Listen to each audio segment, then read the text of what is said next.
Pretty pictures on the field, plenty of news off the field. Diamond Diehards is on.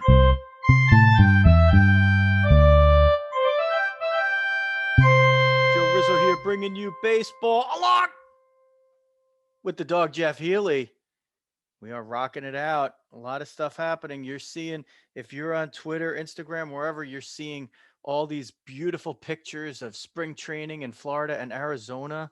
And if you're not, then, well, you're probably seeing them on TV or wherever you watch, because all of the pretty pictures from spring training are abound. And there's plenty of news being made off the field with on the good side and the funny side, and some of it on the not so cool side. We're going to cover all of that for you on this February 23rd Tuesday Night Live edition. We're broadcasting live or streaming live on the Facebook group, and if you're watching this at a different time, you could be watching it on YouTube, Twitter, Twitch, whatever. We're at Diamond Diehards pretty much everywhere. And you can go to diamonddiehards.com, follow us there, listen to the shows directly from there. We need subscribers. We need you to be part of the community. So go to everywhere that you find your podcasts, and don't just listen or watch. Please subscribe and help support us that way.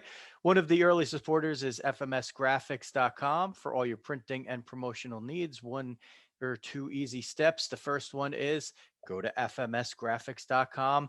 The next one is go fill out whatever you need to, and they'll turn your order around quickly with ease, and you'll have all your printing and promotional needs taken care of by our pals at fmsgraphics.com. We're going to get into all the regular segments. It'll be, I think, a full episode today, although Dawg and I, we're always trying to keep it nice and tight. This is not going to be a quick hits, but I think it's going to move pretty fast because we got a pretty packed rundown, including Diehard Dads, which will be our closing segment at the end of the show. And our opening segment is where we bring in the Dawg. And that, of course, is Veteran of the Day. Dawg? Hey, Riz. Good to be chatting again here. Kicking off in our spring training episode here. Veteran of the Day, kind of an echo. We did a similar one a couple weeks ago, I think. Veteran Day is going to be Negro League Hall of Famer Charles Bullet Joe, another great nickname, Rogan. He served in the Philippines in the U.S. Army prior to World War I with the 24th Infantry Regiment. For those who follow it, that's actually an original Buffalo Soldiers unit, so formed directly after the Civil War with black soldiers. He then came home as enlistment was done in 1914. He wound up re-enlisting with the 25th Infantry Division, another Buffalo Soldiers unit, and stayed in throughout the course of World War I. Finally leaving the Army in 1920, where eventually he quickly got picked up and was on the inaugural roster of the Kansas City Monarchs, so one of the top teams in the Negro Leagues in their day. So once again, Bullet Joe Rogan, U.S. Army, our Veteran of the Day. All right, Dawg. Anytime we hear Monarch, it always makes us think of our pal Mike Serra. The arrogant Monarchs. These arrogant Monarchs always were a force to be reckoned with in Strat-O-Matic. Speaking of Strat-O-Matic, Dawg, nice segue. Looks like the regular season's over in the Strat-O-Matic Elite Media Experts League. I wasn't going to lead with this, but I mean, the segue just worked out that way. It was just right there. So Dawg's Mets finish at 33-27. A few games. We'll fade at the end. 4 games out of the final wild card spot. Of course, you were in the hardest division by far, where the Red Sox of Joe Lamire finished with the best overall record at 40-20. Sweeney Murdy from WFAN in New York, his Yankees at 37-23. He gets the wild card. There's 12 teams in the league. 3 division winners make it, and next best record was the wild card. Dawg finished just behind that, so it was you finished ahead of the Dodgers, so at least you made fifth. Yeah. 4 go, doesn't matter. First loser. The San Francisco Giants of San Francisco Giants broadcaster John Miller finished first in the West Division, and the St. Louis Cardinals of yours truly came up with the third best record in the league and the second best of a division winner in taking the admittedly weak Central, but somebody had to be there, and somebody might have strategically picked that if he knew that it was going to be weak. I picked the Cardinals because I wasn't going to get the Yankees, and I figured, wow, we talk about the Cardinals all the time, and they'll probably be good. So it's worked out well, and despite the fact that Sweeney's Yankees finished a game ahead of me because I won the division, I will be hosting him starting Friday, February. What is that? The 26th, I think. In the first two, they're going to play the first two games of the series per evening. So the first two games will be in St. Louis Friday, and then games 3 and 4 will be at Yankee Stadium Saturday, and then it's one in St. Louis, one in Yankee Stadium, one back in St. Louis if necessary for any of those, and they'll be run off individually each day. So I am going to try to bring this home. I am competitive. I do not like to lose. That's why I researched a lot of teams, and I was like, I think the Cardinals might have a good chance. And Dawg, the pitching has become lights out for my Cardinals. Yeah, very, very strong. So that was one of the best things in the Metsies. They always had the good pitching, so that kind of carried through in the Strat League. So it was doing pretty well. But yeah, your cards are right there, and even better.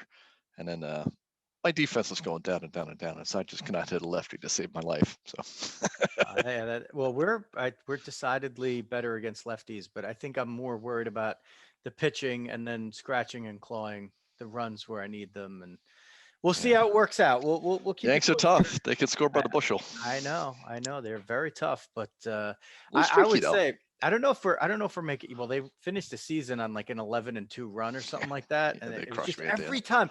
Dawg was like always within a game, and you could never catch him.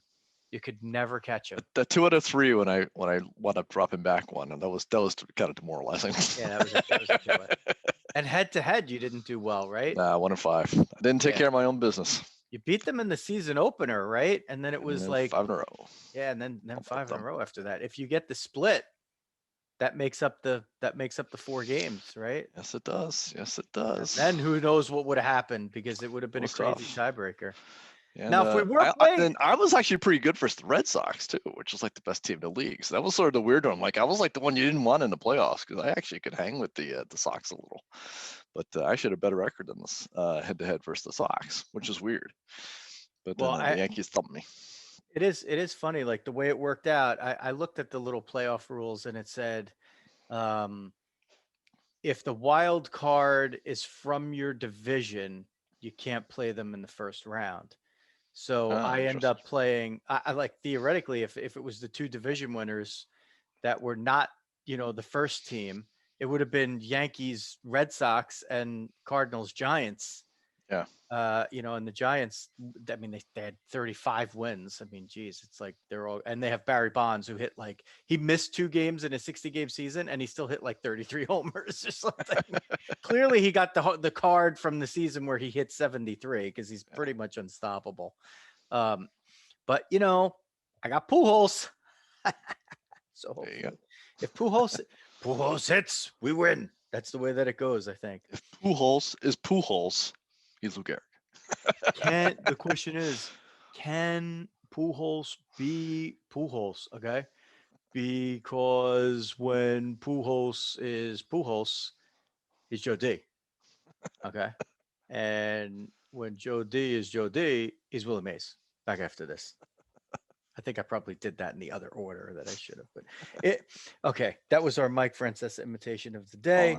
I think that's probably all everybody wants to hear about the Strat-O-Matic Elite Media Experts League. We do have links that we have posted in there from time to time. If you want to go follow that and see what that was all about, you can go and look at all the stats, look at all the rosters, and follow along in the playoffs if you're so inclined. If not, you could just listen to us here, little updates about it, which I'll talk about all day, every day. If I win, and if I lose, we're just going to pretend that it didn't happen. Dawg, I know you didn't get a chance to see it because you're working for a living. Instagram Live, by the way, which I did the first Instagram Live in the history of Diamond Diehards just this week, while I was sitting there waiting for producer Xavier Rizzo to get off the bus, and it was snowing for the 900th straight day in New Jersey, which I'm fine with, by the way. It wasn't really a good Instagram live, but it was one thing that I really enjoyed talking about. And by the way, Xavier Rizzo producing again today. Dominic Rizzo webmastering diamonddiehards.com. We're working on that. It's not great. You can go there and you can listen to the show at this point, right? That's what you're doing. We're going to add all the bells and whistles later on. Just keep checking back there. So this great thing appears on the MLB Instagram Live early in the week. And it's Dominic Smith from the Mets interviewing Barry Bonds. And I'm like, wait, what? Is this real? Like, and it is. It was totally real, and it was good. Now, listen, I love Dominic Smith. And he was the right guy, I think, to pick to do this. So, if you haven't seen it, I totally recommend going in and watching it. But there were so many little nuggets that came out of it. And, Dawg, the main one for me was, every time Bonds' name is brought up, there's always like, even in the conversation, it's like there's a damn asterisk, and it's you can't just talk about baseball. It's like you always have to talk about the controversial stuff, right? Whether what he did, to what level he did it. It's never really been talked about by him. The guy barely does any media, right? And he looks like he's pretty happy in life. And he said he's starting to get a little more used to it, and his daughter's helping him out with all the social media stuff.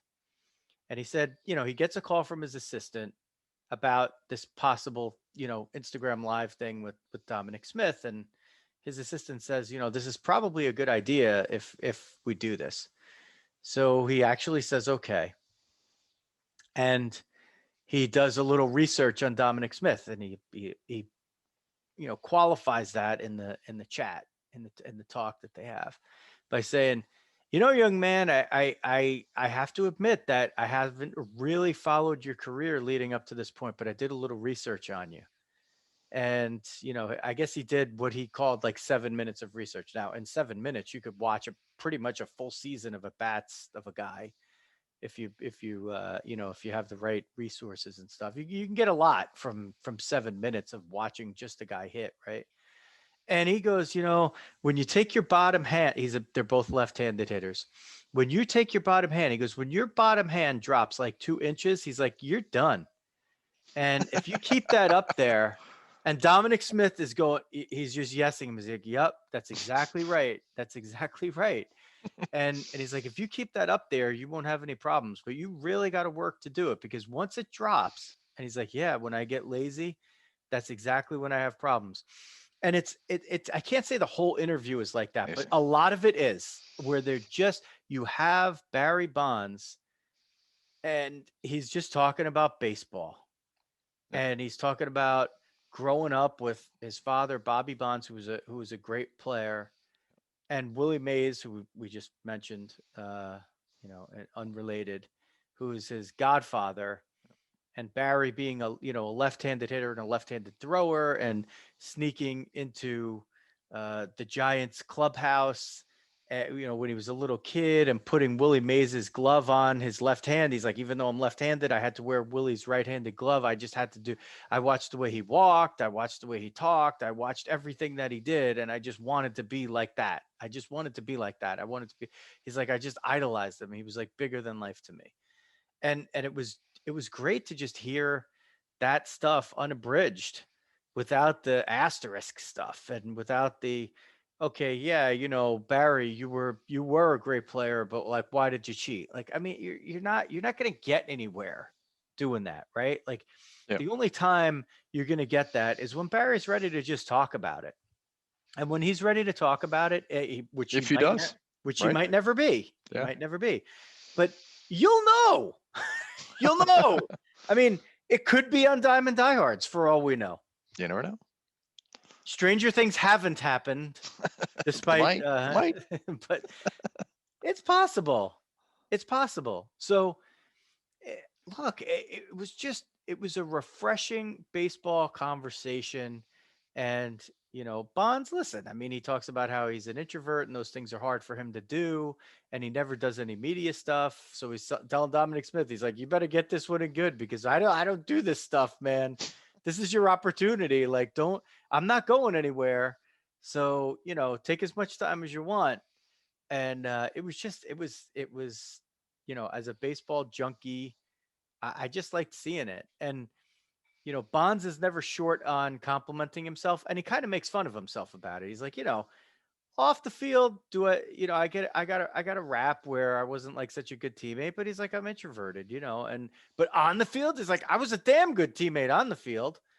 And he talked about like the time where he got the bases loaded walk, and Brent Maine was on deck, and you know he's like, Brent Maine was a good contact hitter. So I was like really shocked. Yeah, but I took the walk, and, I figured Brent's a good contact hitter. And now we're going to get this one, and we're going to, he's going to hit it, and we're going to shove it up their butt. And he's like, he hit it good. It just was a line drive, and it was right at somebody. And, that sucked. But like he just went over a lot of those things.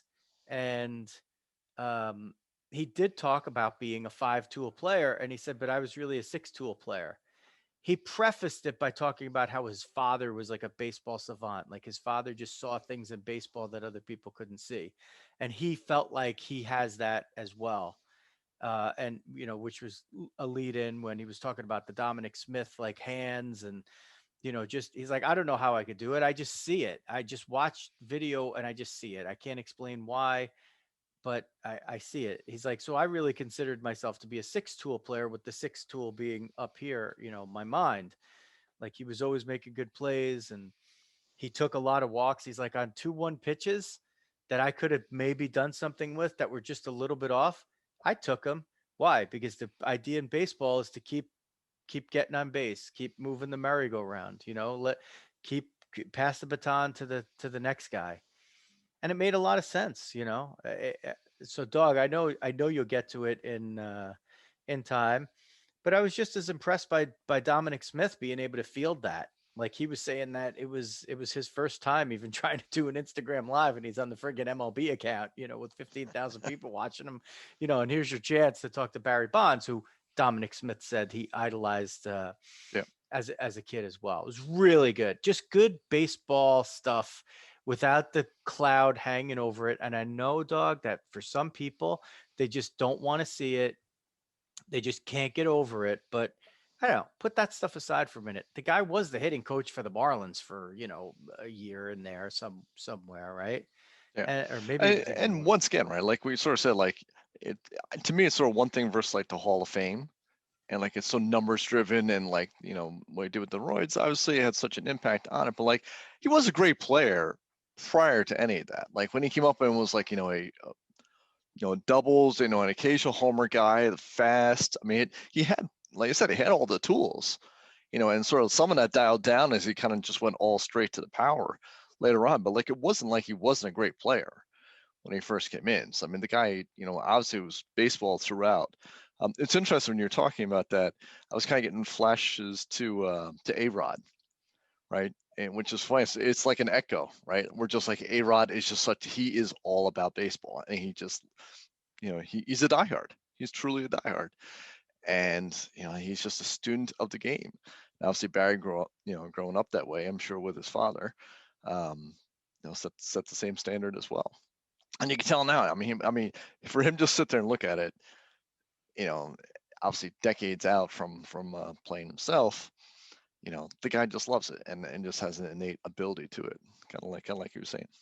And they even covered like off the field stuff, like racial issues, social justice issues, things like that. And Bonds talked about being the only black kid, in a white school where he was growing up, and knowing how that feels. And don't try to tell anybody you could relate to their experience until you've been to their hood with them. I mean, just logical stuff that kind of makes a lot of sense when you put it into certain perspectives. Yeah. And I really enjoyed it. I definitely enjoyed it because I know that it's rare just to get Bonds talking like that. Yeah. So if it was Dominic Smith that turned out to be the key to that, then it's another reason why I already like him. I heard he liked him to begin with. Now, hey, he's got Barry Bonds. Like he could talk to Barry Bonds, but we can't. All right, well, I'll take it. As long as Dominic comes on the show at some point. Yeah, a little payback. Which he will. Speaking of the other guy, so whenever we talk about Dominic Smith, Dog, the other guy we always seem to talk about is Pete Alonso, right? Mm-hmm. And I am a fan of Dominic Smith in left every day, Pete Alonso at first every day. And if you're in a DH park or something like that, you could let Smith go play first for a few games and give the polar bear some time off from the field. But what was interesting, Dog, is that speaking of social media, Pete Alonso just made his Instagram and Twitter accounts apparently disappear, like within the last few days. Yeah. And he's kind of like a public facing guy.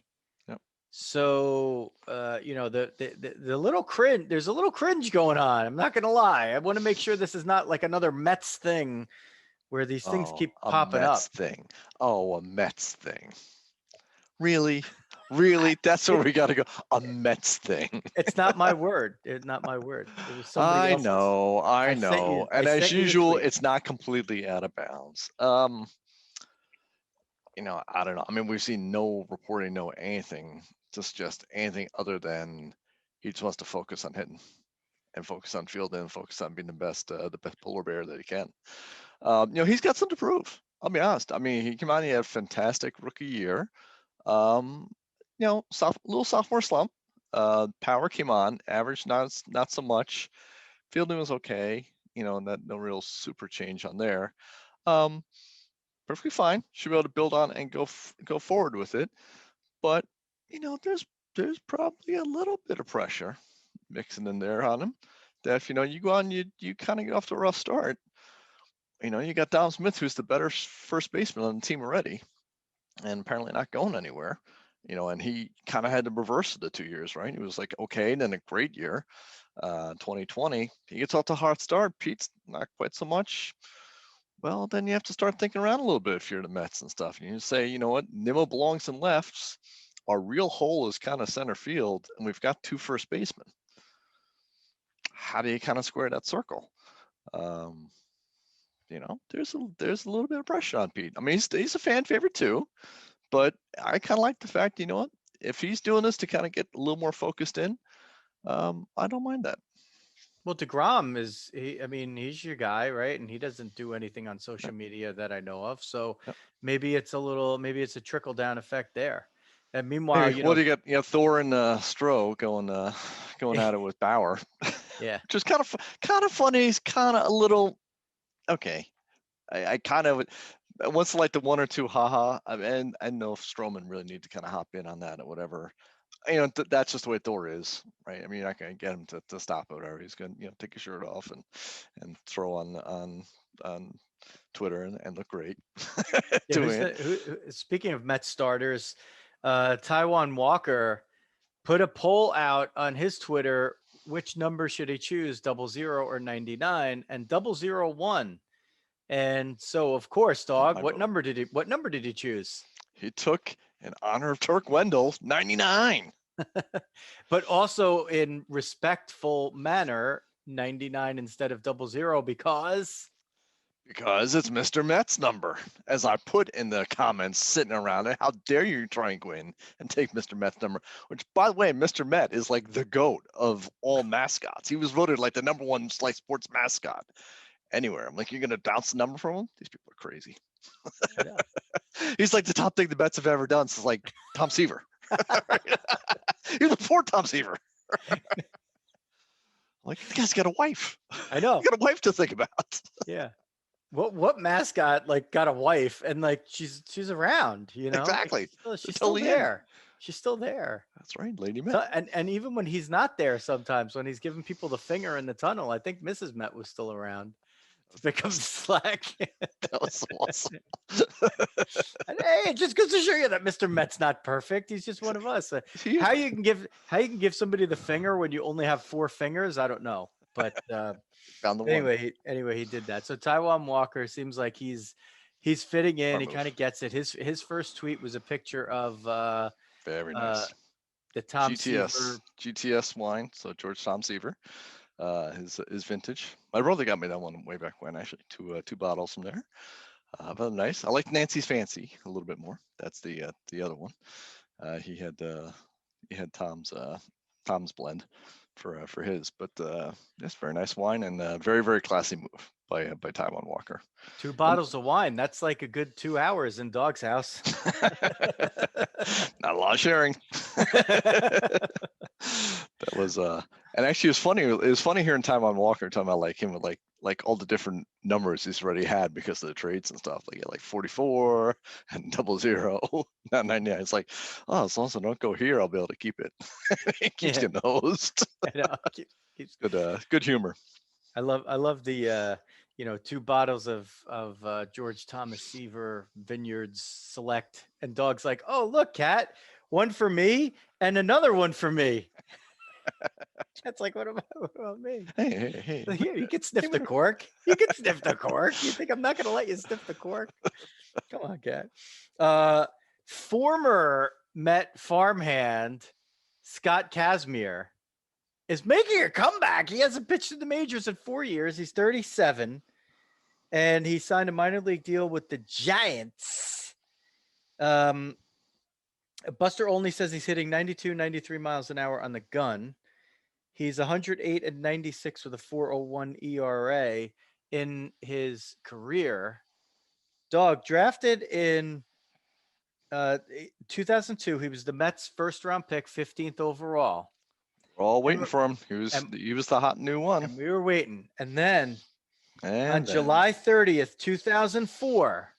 Sometimes you do things at the deadline that just aren't really smart. And especially when you know immediately it's not smart. And do you remember? So I remember who it was. That's where you're going. I am. That's where I'm going.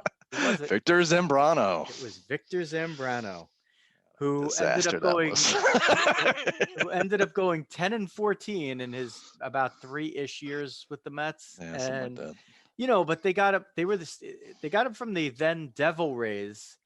But the year before, I mean, if you looked at his numbers, you could see why the Mets wanted him, because he led the league in walks, hit by pitches, and wild pitches. That is, you could look at it.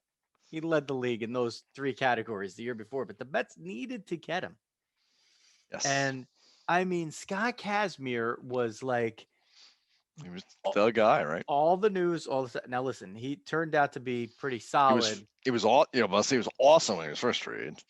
And then it kind of came down a little bit more to reality. Yeah, he did. He had some injuries too, but it just goes looked ugly early. I'll tell you that. A left-handed pitcher who can locate. I mean, you got these guys that could hang around the league. Oliver Perez, man, he's still going. He's still going. If I could tell Uncle Paul's not on the stream right now because just the words Oliver and Perez together are a trigger for Uncle Paul. Speaking of Uncle Paul, doing something called an Uncle Paul, this will be like our little shameless plug.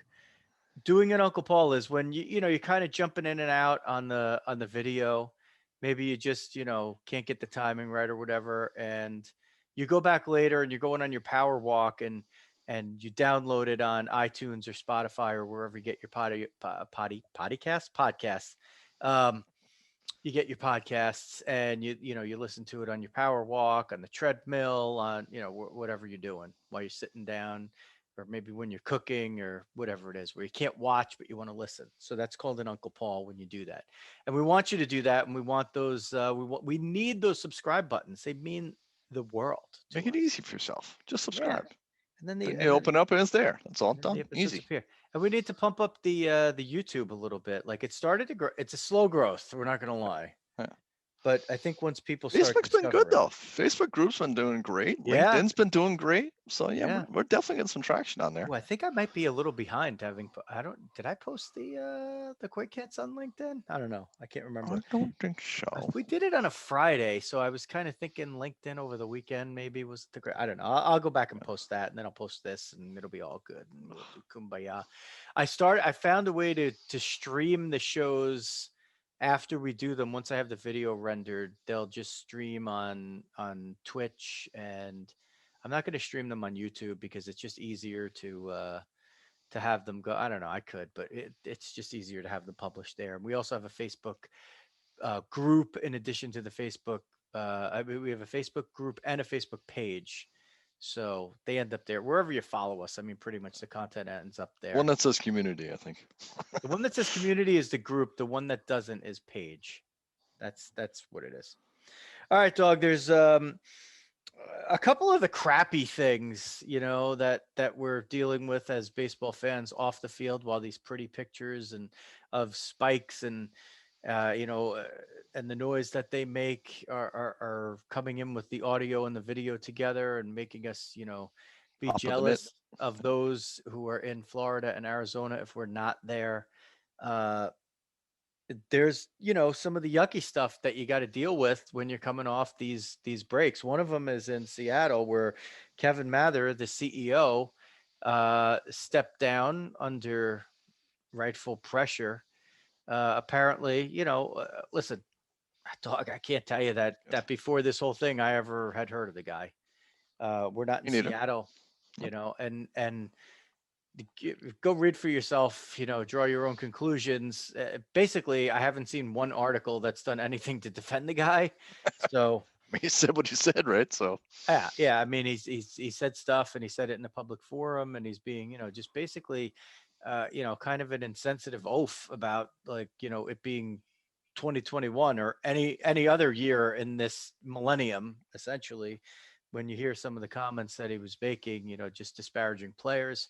But from the one thing, Dog, that we could talk about is Kalenic, who was the Mets, the former Met farmhand. He was in the Edwin Diaz trade, and he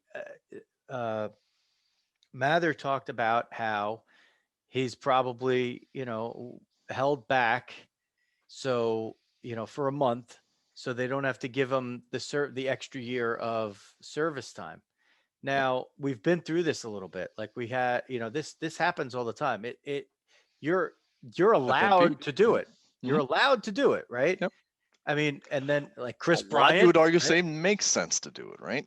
I Yeah. mean, Yeah. it's tough to So, argue against it at times. But so, with Chris Bryant, I think there was a lawsuit filed for on his behalf, and then he was tearing the cover off the ball right out of the gate, but they waited the extra year, and for Pete Alonso, they didn't, and Yep. I never understood why the Mets didn't wait. I mean, but obviously it turned out to be the right move. The guy hit 53 home runs in his rookie year, and he wouldn't have done that without being there from day one, and he did hit the ball from. But he could have hit 48, right? I mean, if you want to look at it from the flip side of it, that's the way the contract's written, and that's the agreement with the MLBPA. Would he have hit 48 and just been a free agent a year later? Yeah. I mean, I'm glad they didn't. Don't get me wrong. I mean, I think it's a nice reward to the player and show a sign of confidence. And Pete made 100%, 120% of his opportunity with it. So so I think it worked out well for both sides on that one. But yeah, I mean, it's just the way it's structured. I mean, I think it's hopefully it gets ripped up in the next agreement, because it's a bad incentive. I'm not really sure why the players even went for it, to be honest, or I don't know, maybe it was packaged differently and no one sort of picked up on the fact of, like, what would sort of happen out of it. But it's too obvious a thing of just go and hose your rookies for an extra month. And it'd be one thing if you couldn't bring up to like July, right, or June, then it might have a bite. You're like, all right, well, I don't want to give up 2 months of the guy to do it. But I mean, the first 3 weeks, and you got rainouts and bad weather and et cetera, it's just so tempting to not bring the guy up. That it's a bad disincentive. Yeah, it'll be. I think it'll be negotiated out. I don't think the owners necessarily, with the way that things are going with guys like Tatis and a few of these guys that, like Acuna, guys that have had their contracts ripped up, to sign either bridge contracts to clear them of their first couple of years of free agency and get a ton of money. Or just now with Tatis, I mean, they just signed him to a 14-year deal, right? I mean, and he's Career 22. deal. Yeah, he's 22. So, I don't know. Yeah, it's going to be negotiated out, or it's going to be adjusted to some certain degree, but the trend is going the other way anyway. Yeah. The problem is it's it could actually, would you think about it, Dog? It could actually be left in there because the guys who are the great players, they're getting paid. Like they're getting these contracts now, and they're getting them like a team like the Padres, right? I mean, if the Padres could sign guys like that, like to a deal like that, essentially under any other franchise could, right? I mean, they're not a big market team when you compare them to the Dodgers, right? They're not a big market team when you compare them to the Yankees and the Red Sox. They're in a different tier. I don't know if they're in the most bottom tier, but say the Pirates are the next team up that gets a few guys like that, and they decide, hey, we're taking these guys and we're going to try to sign them to that type of deal. Is the next Pirates superstar gonna say no to that and say, well, I could play my whole career here. They're definitely gonna love or me if we or they would win. let me out for good service. Yeah. Well, look, I mean, now we think of if you're 40 or younger, the Pirates have been bad your whole life. But if you're Yeah. 50, Yep. that A lumber company. Pittsburgh can be an incredible baseball town, and it's a great sports town. It's just that the Pirates have not enjoyed anything but blips of success. And when they've been good, they could be really good. The fans get behind them. And the problem was, when you got some of these guys that were superstar players like Barry Bonds and Bobby Bonilla in this was in the beginning of the 90s. um they weren't able to keep guys like that because they were just saying, hey, no matter what, I'm just going to wait for free agency, and I'm just going to go, I'm going to walk, or trade me. And now, let's say a Barry Bonds, who's 26 and is off to a great trajectory in his career. No, not 26. Let's say he's 23, right? Yeah. And now you offer that guy a 14-year deal. I mean, is he going to San Francisco? Like, is it? No, he's probably never hitting free agency, and he's just going to take that deal because you'd be an idiot not to take the deal, right? If they're offering it to you, and maybe that changes the whole trajectory of the Pirates into the 2000s. Maybe not. I don't know, Maybe we'll see. but I mean, look what happened with Bobby Bonilla. He signed a deal with the Mets that actually is going to last past the Fernando Tatis Jr. deal. High value of money. We can explain this to everybody. It was actually a good deal for the Metsies. Listen, that was the least of their problems. Let me tell you. That contract is the least of the problems. It's Bobby Bonilla's birthday, by the way. Oh, there Happy we go. birthday, Bobby Bo. Happy birthday, Bobby Bill. Happy 58th. Who was a little bit better of a Met than you remember. Yeah, he did act. He threw up some numbers. It's not the contract stains it all, and again the whole stupidity of that, and then the Madoff mixed into it, et cetera. But yeah, that unfortunately wound up getting a lot more taint than it probably really deserved. Uncle Paul right now is not live, but man, when he's on this thing, he's gonna be screaming at either his phone or his computer when this comes on. He's gonna be screaming something about Bobby Bonilla. And Bobby Bonilla hit that big homer in the World Series in Game 7, got Al Leiter off the hook, off of Jarrett Wright. There you go. And then they end up winning in extra innings thanks to Edgar Renteria, my shortstop on the Cardinal team that I have, who's hitting. No, he's not hitting at all. Actually, I benched him. I put David Eckstein, the worst defensive option, in against righties. I'm still letting Renteria hit against lefties, but I might not do that for the playoffs either. We have to see. I know Sweeney's probably listening right now, trying to get some intel. It's all out there. I'm just gonna let it. Eckstein's probably like a double-A hit and run. Yeah, I bunt him all the time. I think I only brought him onto the team like midway through the season, and I think he by far led this league in sacrifice bunts. So the only guy who's checked bunt more. Actually, I tried that on my guys. They still sucked. So yeah, I know. Jay Bell and Keppinger. But for some reason, it does let Eckstein bunt. I put him ahead of Scott Rowland because Scott Rowland led the league in double plays. He grounded into like 20 double plays in 60 games. Go ahead and That's bunt. like Roll over just to get him out. it's like Go ahead impossible. and bunt. And he missed every ballpark homer that he rolled. I think he was like 0 for 8. It's pretty crazy. He's going to explode during the playoffs. He's definitely going to win the Conn Smythe as playoff MVP. Do we do that in baseball? All right, Dog. The other crappiness was Domingo German from the Yankees, the pitcher. Details came out via, I just read it in The Athletic, about the night of his domestic abuse.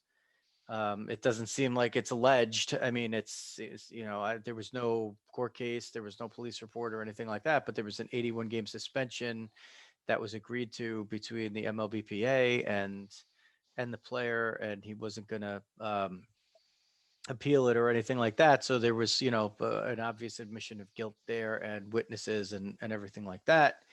You can go to The Athletic, read the details, or go somewhere and read it. But Zach Britton comes out. He's in an interview, and they ask him about German, and his comment is, "Well, you don't get to choose who your teammates are." And that was a very forthcoming statement, Dog, because we just don't hear players kind of say that stuff.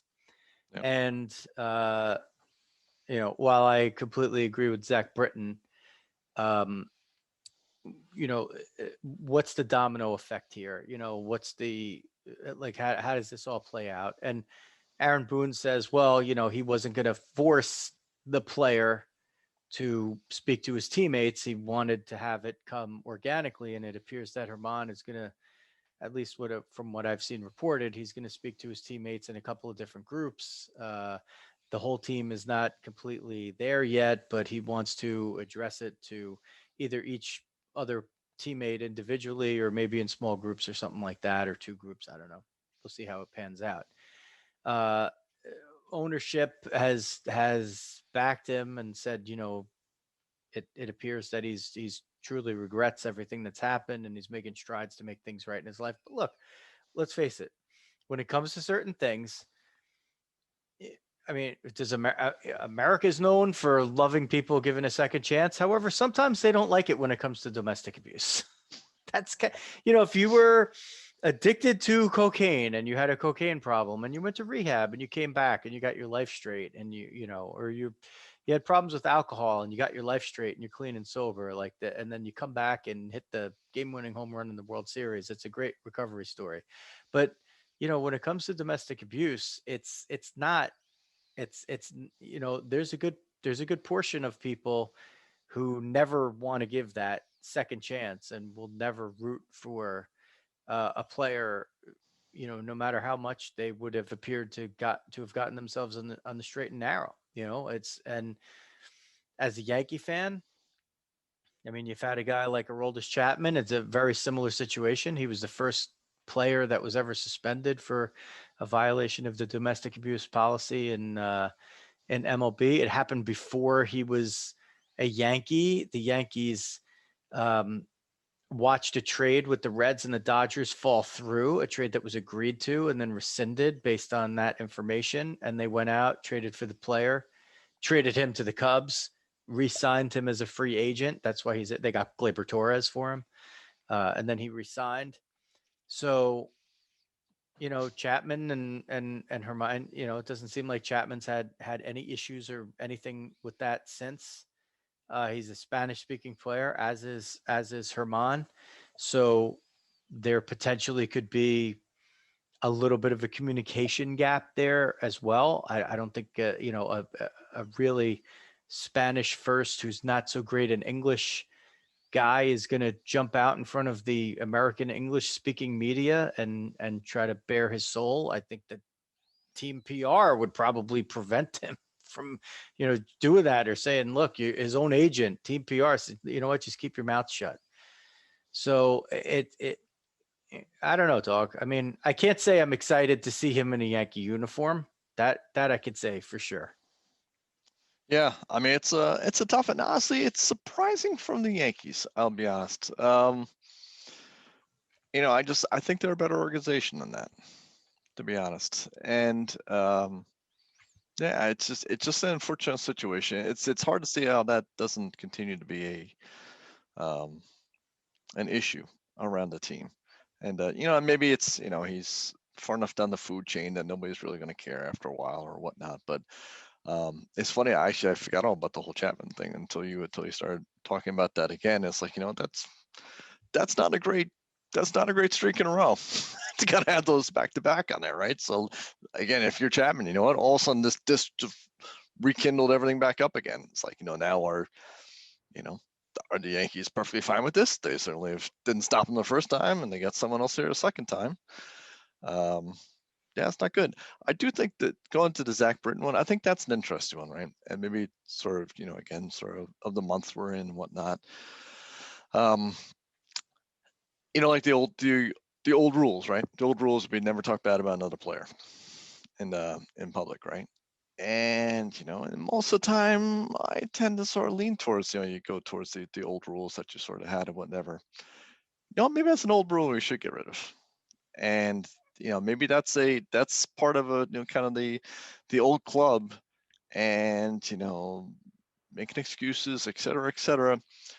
Maybe we need to have a little more accountability and a little bit less of just kind of hush and close it up and kind of move along behind the scenes. I think maybe we need a little bit of that.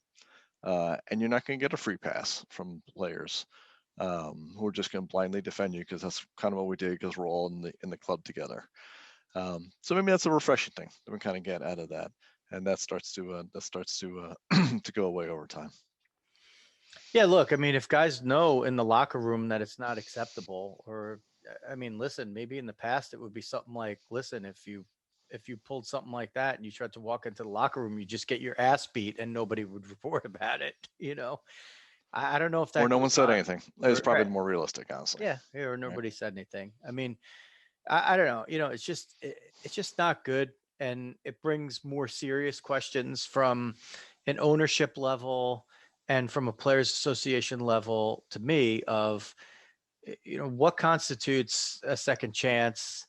What, like, at what point is a player forfeiting his privilege, let's say, to make a living by playing a kid's game?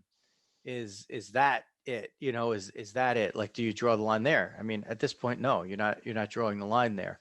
And where does society draw that line? Does society prevent a person like that then from working anywhere? Like, do you just completely lose your rights? I mean, it's, where do you draw the line is a societal question that kind of gets dictated on a daily basis. What's allowed, what's not allowed, what's your accountability to your fellow man and fellow woman, fellow person, and at work, at home, in the streets, whatever it is. There's a lot bigger questions there, but it is interesting, Dawg, like you said, to see that the real deep part of it, from a diehard, baseball diehard perspective, is, are the clubhouse rules changing? Yeah. And is it about time? And look, again, these are issues. There's other people, other places that are diving really deep into this stuff. There's better people that, can probably talk about it more than you and I. I mean, what qualifications do we have? We're grown men with wives and daughters. I mean, so if anybody tried to do that to my wife or daughter, then, well, they wouldn't be worried about the MLBPA. Yeah, they could worry about something else. So, but when it comes to then, like, the baseball standpoint of it, right? That's maybe where we're a little more focused on, right? Just to see where this leads. Like, how does this affect the next one? Does it prevent the next one? Did Zach Britton speaking up about this prevent the next one of these from happening? I hope it did. I don't know. Maybe early. Maybe it starts in the right direction. Yeah, maybe it did. So maybe, I mean, somebody most times sits there. it's best when people police themselves, right? That's almost always the case. So you know what? Maybe that's the first step on it. Maybe somebody sits there and they say, you know what, I need help. I better go get it because I have issues, and that type of thought has crossed my mind before, and I never acted on it, but I'm afraid that I might. Yeah. I don't know. Maybe enough guys go talk to MLBPA, and MLBPA says, we're not going to back you on this anymore. Like, you know, Yeah. if this went to the cops and this went whatever else, you know, like you're saying, what's the draw line? I'm like, what is it? A misdemeanor, a felony? You know, it would be a Yeah. felony if it went to it, right? Right. No It should police still be a report. privilege, right? According to the Athletic, for the Herman thing, there was no police report that night because it was other player, you know, wives or girlfriends or whatever that were there that came to her aid after she, you know, was able to hide Stuff away. fortunately. Yeah. And then another player, I think, came to the house and got them separated, and so there was no police presence as part of it. So, Yeah. and I guess no charges were pressed later on. But again, the overarching issue is Zach Britton said something, and it feels like a step in the right direction because, like I said, I love the Yankees. I want them to win. And, if Domingo German didn't make the team, I would be fine. Like, I know he won 18 games a few years ago, but then he disappeared and I really didn't give a shit that he was gone. I was like, you know what? I really don't want to see this guy anyway. Yeah. So I don't know. We got to take our cues a little bit from society, and we got to be, I guess we got to be vigilant, dog. Yeah. We got to be vigilant about these things, and you can't just let it go by without saying something about it, right? Yep. True. So with that, yeah, there we go. I think we transition into the finale here. With We're in Diehard Dad mode already. with Diehard Dads. So what would happen? Well, I happen to be an expert in explosives. So all right. So Diehard Dads. What was I going to talk about? Oh, we got a good one. So we've been me and the missus, especially the missus, been complaining about our bed for a while. So we of course have had it forever. I think 20 years or something like that. So we're north of 20 on the wedding scale. So we finally decide we're gonna get a bed. We've been kicking this around for like years and years and years. So the wife finally decides she's going to Disney. So she's going to get one of the beds they have down in the Disney resorts that we stay in once every other year or so down in there. So she went and ordered it. I of course want to know if it came with the Disney princess and could I try it out for 30 days before we decide we want to keep it or not. Apparently it doesn't. We didn't sign up for that one. I'm sure there's a plus. It's gonna be like the Disney Bed Plus that I might be able to get that, but she didn't get that one yet. But anyway, so she's very excited for that. It's gonna be coming in a little while. So my lovely wife Kathleen will get to sleep like a Disney princess. That is the Diehard Dad for the day. You hope. I hope. You hope. I will go with, so we were able to go out to the frozen lake again out in Pennsylvania with my daughter's hockey team and the people out there. And the Brattle Dome. And this time I didn't fall. The dog didn't trip me. The actual dog, the ice dog, did not trip me. I did not have a fall. I didn't put on the skates because I'm still not anywhere near 100%. The old hip thing is kind of, getting old sucks. I think somebody said that. I forget who. I think it was Boomer. Actually, no, he's like the last would never one say that. Say that. Yeah, what am I talking about?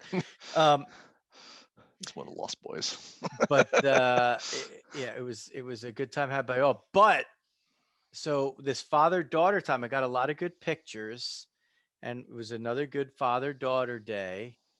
And Debbie actually didn't come out with us, so it was real father-daughter time. And Dawg, I saw in person with my own eyes for the first time that I could remember a bald eagle. Not cool. one, two. Nice. Very cool. It was a beautiful day. It had the perfect blue background, and Coach Jeremy was like, look right over there into that tree. He's going to fly right in there. I'm like, oh man. And then I got the camera out and I was able to get video of it. And I was like, nice. It was like right above my head. And I like almost spun down. I almost fell that way. If the dog was out there, he definitely would have tripped me up. But yeah, so I was doing a little father-daughter time, and I got my first bald day. I love it. My friend David Radney, who's an amazing photographer, he gets these pictures in the wild. He will stalk out these eagles for like 4 hours, and he gets amazing pictures. And every time I got to just give him props. I'm like, Dave, this is unbelievable. This is amazing. You're incredible. Nice. And so the first thing I did was I sent the video of the eagle to Debbie and to my buddy Dave Radney, and he was impressed. I think I got the thumbs up from him. I wasn't Nice. using. He's got all the great camera equipment. I had the iPhone. I was able to kind of zoom in once I got it, and then I held it. Maybe I'll post it on Put it in the Instagram. group. There you go. I could put it in the Diehard. I could put it in the Diehard's Instagram, or I could put it on my own. I don't know. Joe Rizzo MMA is the Instagram there. If you need to see it, I feel like it's more for there. I don't know. And I put a lot of the pretty pictures up. So Maybe we should put that on the website. Yeah. Draw to the website. I think what we're working on is widgets to just put like the actual shit that we need up on the websites first before we put the video of the eagle. I was working a little bit. Schmitty loved the Brattle Dome shout out, by the way. Schmitty's got ice. That's a little for the backstory. Now we used to have, of course, the Saddle Dome. So we used to go up to Brad Schmidt, who was a fan of the show, and we used to go skating up at up at his lakes. We used to call it going up to the Brattle Dome. So yeah, all the foreign boys used to go up there. And it I was cheap shot Paul into the dock. But it was always a thing at Ford and be like, Schmitty's got ice, and be like pile in the car, dog driving, he can't see. I don't know how we all lived to tell about it. You're driving up the sawmill, the old sawmill in the Bonneville, the old sawmill in the Bonneville. Oh my God, with no brakes. 8 people in there. I think I was in the Subaru one time. Yeah, the Subaru fit on it a little better. Yeah, the Subaru fit it better. Yeah, the Bonneville and the sawmill is a little more interesting. Yeah, it was the old sawmill, which was like looked like the roads in Beirut, and it was like half the size that it is now. And Formula One. Yeah. It's like Formula crap. Oh my God, it was so bad. But it was great. Yeah, I that was my first experience ever trying to like skate and play hockey. And I never learned how, I still haven't learned how to stop. So the way that I used to stop on Schmitty's ice was I would just dive forward. I would Superman. That was the way I would stop when I got any kind of speed up. But it was good. And then we would have Scoot would get out the trumpet and play both national anthems. There you go. Right? Yep. Fun times. And now Schmitty's always on. He's always watching our stuff. Now he's out in Tucson, the hottest part of the United States. He's traded that. He's had quite enough of the ice with his Hershey Bears Mitch Lamoureux 16 jersey on. He's had enough of that. He probably still has the jersey somewhere. But he does work in water. Yeah. Those water installations. So still all about it. I remember. And I think he's a patron of fmsgraphics.com as well. So it's like Schmitty's a valuable part of our past, our present, and maybe our future as well. Schmitty pointed out he used to pick up the train station too when we didn't have the car. Yeah, it's a very good point. And we were always invited in too. There was always food and hot chocolate when we were coming off the ice. Good times. I think I might be going up there for the hell of it. I drove a crash. I drove through a couple of weekends ago on the way to Danbury. I drove right near the old compound. I'm like, I wonder if I could remember how to get there and see if there's ice. There's definitely ice now. Oh, 100% today. There's like foot thick ice up there. All right, I think we digressed a little bit, but we still have a chance to keep this thing under an hour, Dog. So we give another shout out to that one's on me. Give another shout out to fmsgraphics.com for all your printing and promotional needs. Go follow the show everywhere at Diamond Diehards and including diamonddiehards.com. That's our webmaster, Dominic Rizzo, helping out with that. Xavier Rizzo producing says that everything has been looking and sounding good today. So we thank Xavier for that. And I think we will wrap it up there. For the Dog, Jeff Healy, this is Joe Rizzo. Diamond Diehards. It's out.